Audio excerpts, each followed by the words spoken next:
Reka tubasuhuze mwebwe abakurikira Rwa Innovation Hub, igitondo cyiza kandi umunsi mwiza bitewe n'aho uruzareba wumva kino kiganiro uri, haba ari ku manywa yaba ari nijoro, tukwifurije ibihe byiza. Hanyuma rero dufite amakuru agezweho kandi y'ingenzi ukwiriye kumenya ku gihugu cyacu cy'u Rwanda. Aya makuru ni amakuru icyo twita amakuru meza kandi aryoshye ashimishije ku gihugu cyacu n'abanyarwanda na Afurika muri rusange, bikabona bikagera ku isi nk'inyungu rusange abatuye isi bitega muri iki kinyejana, muri ino revolution cyangwa aho isi iri gukataza mu iterambere na tekinoloji. Reka rero mbabwire yuko aho u Rwanda rukomeje kuba igicumbi cy'iterambere mu bijyanye na tekinoloji, u Rwanda rwahisemo kuba nanone igicumbi kijyanye na tekinoloji ijyanye n'ubuvuzi. Ngira ngo abantu mwakurikiye amakuru mumaze iminsi mubona u Rwanda rwatangiye gukoresha artificial intelligence mu buvuzi. Bigirimana Jean Damascene uyobora ikigo Health Aid avuga ko barimo kwifashisha ikoranabuhanga ry'ubwenge buhangano AI mu korohereza abarwayi guhabwa ubufasha bw'ibanze bitabaye ngombwa ko bajya gutonda imirongo kwa muganga, ahubwo bakajya bageze ku yindi ntera yo gukenera umuganga. N'uburyo bw'ikoranabuhanga buri mu igeragezwa mu turere twa Musanze na Burera bafatanije n'abakorerabushake b'ubuzima. Twebwe icyo navuga ku mwihariko nuko iyo AI urayifata ukabanza ukayitraininga ku kintu runaka. Niba turi nko muri rehabilitation tukayitraininga muri rehabilitation, abavura amenyo bashobora kuyitraininga ku bijyanye n'amenyo, abavura amaso bakoresha kuyitraininga ku bijyanye n'amaso, ku buryo itanga ibisubizo mu by'ukuri byamaze kuba verified n'abantu bakora mu rwego rw'ubuzima kandi babifitiye ubushobozi. Ukabona nibura icyo gihe ukaba ugabanije risk z'ibyo ushobora kuba yatanga bitari byo, kuko byaba byamaze kuba abaganga bamaze kubibona bakavuga bati nibaza iki igisubizo iki, nibaza iki igisubizo iki, umurwayi nayibwira iki igimusubiza iki, umurwayi nayibwira iki kintu igihita imenya ko kino kintu gikomeye cyane nta gisubizo yamuha, ahubwo yahita imwohereza kwa muganga. Ugasanga hari abantu benshi cyane bijyanye n'ubwenge buhimbano bazabasha kubona ibisubizo bitandukanye byinshi ku buryo bishobora no kugabanya n'aya mirongo yari kwa muganga. Noneho babaganga bake dufite bakabasha kwakira abarwayi kuko bashobora kuvurirwa ku bitaro, ariko babandi bashobora gufashwa n'ubwenge buhimbano bakaba bamaze gufashwa already bakiri no muri community. Ntibataye akazi kabo, niba ari umumama wibereye mu cyaro ahantu ntiyataye umwana we wenda yanamutekeye mu gihe umwana agiye kwiga, ibyo bisubizo byabonetse. No kwa muganga abaganga bake bahari bavuye babarwayi kuko bagomba kuvura mu gihe abandi bafashijwe biri hasi.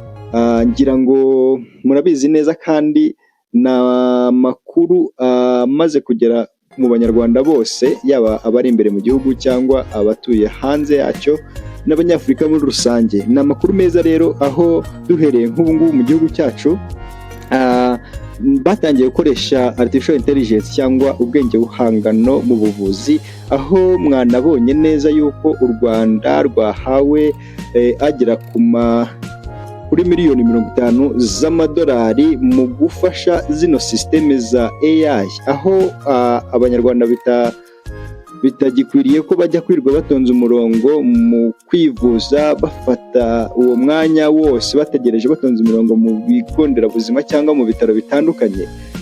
Hashyizweho rero ngira ngo muri Musanze, muri Burera hatangijwe igerageza aho iyi systeme yatangiye gukoreshwa mu buryo bw'igeragezwa muri utu turere tubiri tuvuze, mu bufatanye bw'ikigo muzi cyafunguwe nanone vuba kirimo kirakoreshwa cya Health Center, ariko kibanda mu by'ukuri kuri artificial intelligence. Aya makuru rero ni ikintu cy'ingenzi kandi ni meza cyane muri iyi si ya tekinoloji, aho usanga tekinoloji ikomeje gufata indi ntera kugira ngo ifashe abantu mu buryo bw'ikoranabuhanga kandi imirimo yihutishwe hakoreshejwe ikoranabuhanga. Mu by'ukuri ni ibintu byiza cyane byo kwishimira kandi ni achievement nziza muri Health Tech Hub Africa. Ni ukuvuga ngo umuyobozi yasobanuye ko batangiye gukoresha igerageza aho uzajya kwa muganga batraininga AI bijyanye na data analysis, ukuvuga ngo amakuru uhaye artificial intelligence iba yarahawe imyitozo cyangwa icyo twita trained yaratreninzwe ku makuru runaka bitewe n'indwara umurwayi aba arwaye. Umuyobozi ushinzwe guhuza ibikorwa by'ubuvuzi mu bitaro byitiriwe Umwami Faisal Dr Sendegeya Augustin avuga ko ikoranabuhanga ry'ubwenge buhangana mu buvuzi ryihutisha akazi. Hari procedures zimwe na zimwe cyangwa se kubaga ushobora gufata nk'amasaha 3, ariko iyo ukoresheje iryo koranabuhanga bigufasha gukora ibyo wakoraga mu masaha 3 ukabasha kubikora mu minota 45. Bivuze ngo ni ukwihutisha. Icya kabiri bituma hari ahantu ugera ubundi bikugora kugera wakoze mu buryo busanzwe, ariko abantu ntibagira impungenge, inyuma y'ayo marobo haba hari umuntu urimo arabikoresha, ariko bikagufasha gukora wihuse kandi gukora ukagera naho rimwe na rimwe bikugora kugera. Ntituratangira kubikorwa mu Rwanda, ariko turatekereza ko bitazatinda cyane gutangira ubwo bumenyi no gukoresha iyo technology. Hanyuma yo ayihereza ibisubizo bitewe n'ibibazo imubajije. Hanyuma iba yaratojwe, yaramenyerejwe, iyo umurwayi afite ibimenyetso ibi n'ibi, ni ukuvuga ngo nimba wenda ikubajije se umutwe urakurya, ugasubiza ngo umutwe urandya, ni ukuvuga ngo hari ibimenyetso biri gufata. Ese ufite umuriro?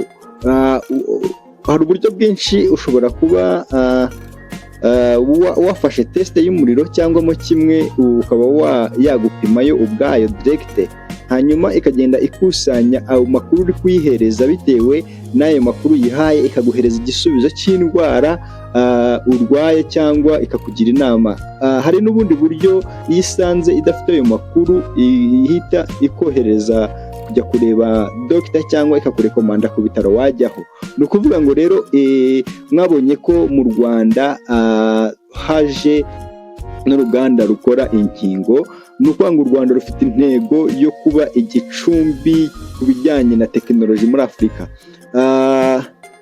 Murabizi neza yuko ubwenge buhangana bucanye maremare. Mwabonye ko na Mifotora yamaze gusaba abakozi bose kugira zino certificate zijyanye n'amakuru cyangwa ubumenyi bukoresha ikoranabuhanga rya artificial intelligence. Iyo tuvuga artificial intelligence murabizi neza ko mwamaze kubimenyera, n'ubwenge buhangano, n'ubwenge bafata imashini cyangwa ama robotics cyangwa ama systeme bakayaha icyo twita instructions, bakayasetinga ku buryo iyo agendera ku makuru bari kuyatraining. Afite ibyo byuma bifite capability cyangwa capacity yuko byakira bigatozwa bikamenyera iyo koranabuhanga ukuntu bari kutraininga, bari kugenda batraining ibyo twita ama models, then uburyo ibyo byuma bigenda bibifata hanyuma bikajya bitanga response cyangwa igisubizo bitewe n'amakuru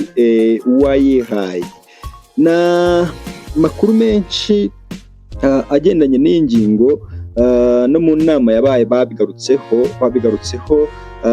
nk'aho u Rwanda rwahisemo kuba igicumbi ku bijyanye na tekinoloji mu buzima. Si mu buzima gusa, ngira ngo abakurikira uyu no muyoboro wacu mwabonye neza yuko tugenda tugaruka ku bintu bijyanye na innovation na tekinoloji muri rusange, cyane cyane mu gihugu cyacu cy'u Rwanda, kandi ni achievement nziza aho tugenda tubona iterambere rikomeza kuzamuka. Dushishikariza urubyiruko cyane kubyaza aya mahirwe rufite muri iyi minsi, rugahaguruka rugahanga imirimo, rugahaguruka rugakora kugira ngo igihugu cyacu gikomeze gitere imbere. Ni ingingo ikomeye cyane kandi ni amakuru meza, aho abantu bakwiriye gukangukira ibi bintu bakabikoresha, bakabyaza umusaruro aya mahirwe n'ino generation irimo speed y'iterambere, speed ya tekinoloji, speed y'aho umuntu akwiriye kubyaza amahirwe tekinoloji. Tugarutse gatoya kuri aya makuru ya tekinoloji no kuvuga ngo yashyiriweho korohereza umuntu kugira ngo kandi imusapotinge n'ibintu wenda yajyaga akora bigoye. Ladies and gentlemen, mudukurikira, reka tubashimire rero kuri uyu munsi kuri kiganiro mwakoze kudutega amatwi, ariko aya makuru yari ingenzi cyane ku banyafurika n'abari imbere hano iwacu mu gihugu muri rusange. ugomba kugendana n'iterambere na tekinoloji, nuzasinzira uzasigara. Reka twibutse gukanda hasi subscribe kugira ngo uzajye ukomeza kubona ibiganiro byacu ku gihe, kandi niyo nkunga yawe utera uno muyoboro turashe mu kanya tubagezeho ibindi biganiro. Ciao ciao.